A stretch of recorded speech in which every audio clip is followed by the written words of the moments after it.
Mirë se vini në kanalin ton, mos harroni të bëni subscribe dhe të klikoni si përzdiles për të marrë njoftimet më të reja. Faleminderit! Hithra me mjalt, sekreti që shëron në dhimbjen e kockave për gjithmonë, ja si ta përdorni. Hithra është një barishte e egër e cila ka shoqëruar tryezat shqiptare për shumë breza me radhë.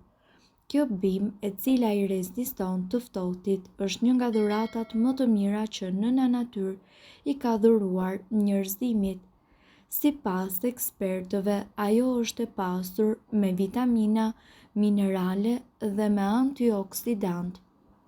Fal tyre, hithra përmirëson qarkullimin e gjakut, lufton infeksionet, forcon imunitetin, mbron qelizat nga radikalet e lira dhe përmirëson shëndetin e lëkurës dhe flokëve. Ne këtu do t'ju sjellim se si të përgatisni një shurup shërues me bimën e hithrës dhe mjaltit për shëndetin e mirë të gjithë organizmit dhe sidomos kundër kyçeve dhe kollës nga e ftohura. Si të përgatisni shurupin e shëndetit të mirë me hithra. Ky tonik i rëndësishëm për shëndetin përgatitet me hithra dhe mjalt. Mjalti njihet për aftësinë e tij në uljen e nivelit të kolesterolit, tensionit të gjakut, përmirësimin e shëndetit të zemrës, lëkurës, stomakut, si edhe uljen e sheqerit në gjak. Fal pasurisë së madhe të hekurit te hithrat dhe të vlerat e mjaltit, kjo kur është jashtëzakonisht e mirë për njerëzit të cilët preken nga anemia, reumatizma dhe artriti. Kjo kur ndihmon kundër kollës, astmës dhe problemeve të ndryshme me lëkurën. Përbërësit që juve do t'ju duhen janë 40 deri në 50 gjethe hitrash të freskëta, 200 deri në 250 gramë mjalt. Përgatitja: pastroni dhe lajni hithrat me ujë të ftohtë disa herë derisa të largoni papastërtitë. Shtypeni hithrat ose prijeni ato në copa të vogla dhe vendoseni në një kavanoz. Hithrat duhet që të mbushin 1/3 e kavanozit dhe sipër tyre duhet të hidhni mjaltin derisa të mbulohet plot. Mbylleni kapakun dhe kavanozin. Tundeni disa herë që të përzihet mirë. Më pas, kavanozin futeni në frigorifer, mbajini në frigorifer për plot 30 ditë, por siguroni që çdo ditë ta tundni kavanozin. Pas 30 ditësh, filtrojeni masën e mjaltit dhe hithrave dhe do të përfitoni shurupin të cilin mund ta ruani në frigorifer. Ekspertët rekomandojnë ngrënien e një lugë gjelle me këtë shurup çdo mëngjes me stomakun bosh për 3 javë. Gjatë konsumit të kurës, do të vini re se ajo përmirëson mirëqenien tuaj. Ju do të ndiheni më energjik dhe më të përqendruar.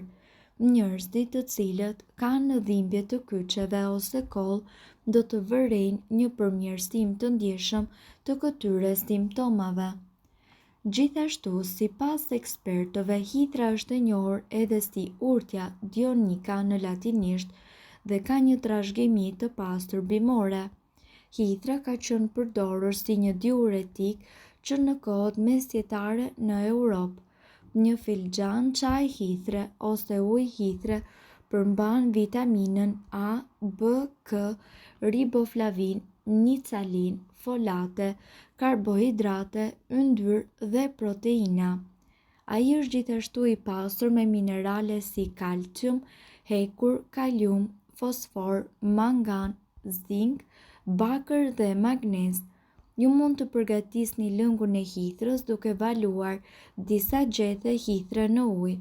Mund t'i shtoni një lugë mjalt për ta ëmbëlsuar. Ja cilat janë disa nga vetitë ushqyese dhe medicinale të hithrës. Parandalon formimin e gurëve në veshka dhe problemet e traktit urinar.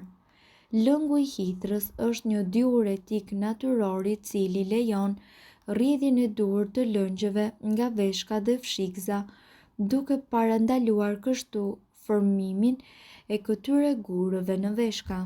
Nga ana tjetër, lehtëson dhimbjet e gjymtyrëve dhe muskujve. Hithra ka qenë përdorur që në kohët e lashta për trajtimin e artritit.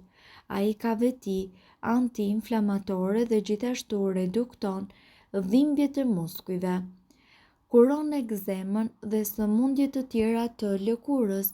Për shkak të vetive antibakteriale që ka, lëngu i hithrës ndihmon në eliminimin e toksinave nga trupi dhe kuron gjithashtu sëmundje dhe irritimet në lëkurë.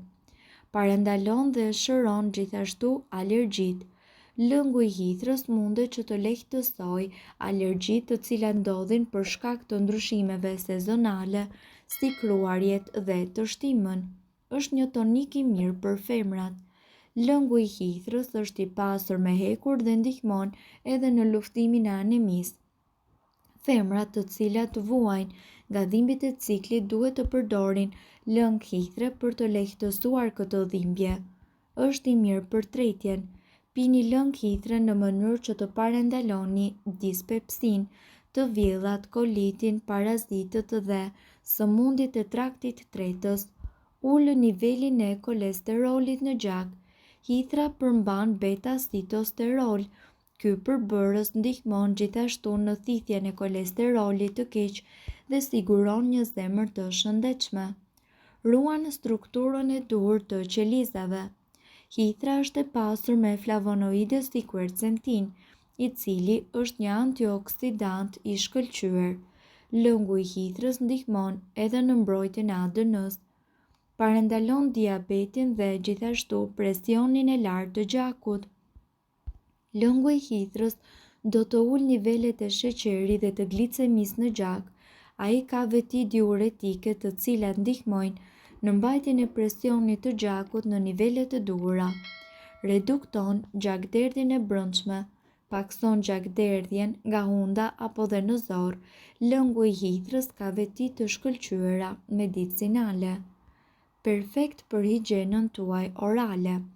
Përdoreni lëngun e hithrës në formë gargar në mënyrë që të pastroni gojën nga bakteret e dëmshme të cilat çojnë në prishjen e dhëmbëve dhe në erë të keqe të gojës. Kujdes, personat të cilët kanë probleme me stomakun, gratë, shtatzëna dhe fëmijët duhet që të konsultohen me mjekun përpara se ju të përdorni lëngun e hithrës si një bimë medicinale. Jo të gjithë organizmat reagojnë në të njëjtën mënyrë.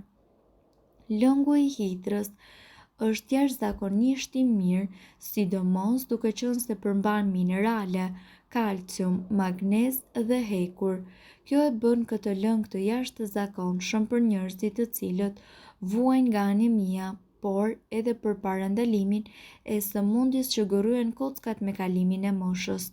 Për këtë lëng ju nevojitet një filxhan çaj me hithra të freskëta, 2 filxhan lëngu me ujë.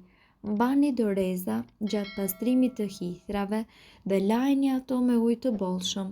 Më pas, hidheni në tenxhere dhe lëreni që të marrin një val. Uleni zjarrin dhe lëreni të ziejë për pak kohë. Menjëherë më pas kullojeni dhe pijeni. Shtoni mjalt nëse dëshironi.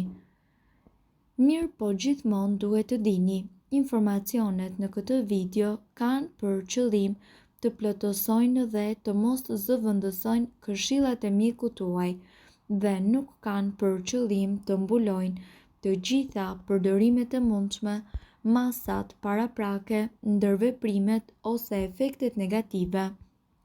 Informacionet në këtë video mund të mos i përshtaten rrethanave tuaja shëndetësore, prandaj para përdorimit konsultohuni me mjekun tuaj.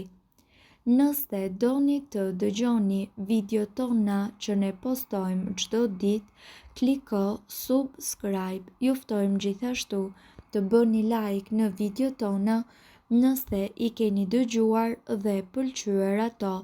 Faleminderit që e pat videon ton. Shpërndajeni këtë video në profilin tuaj në mënyrë që të informohen edhe shokët tuaj. Faleminderit.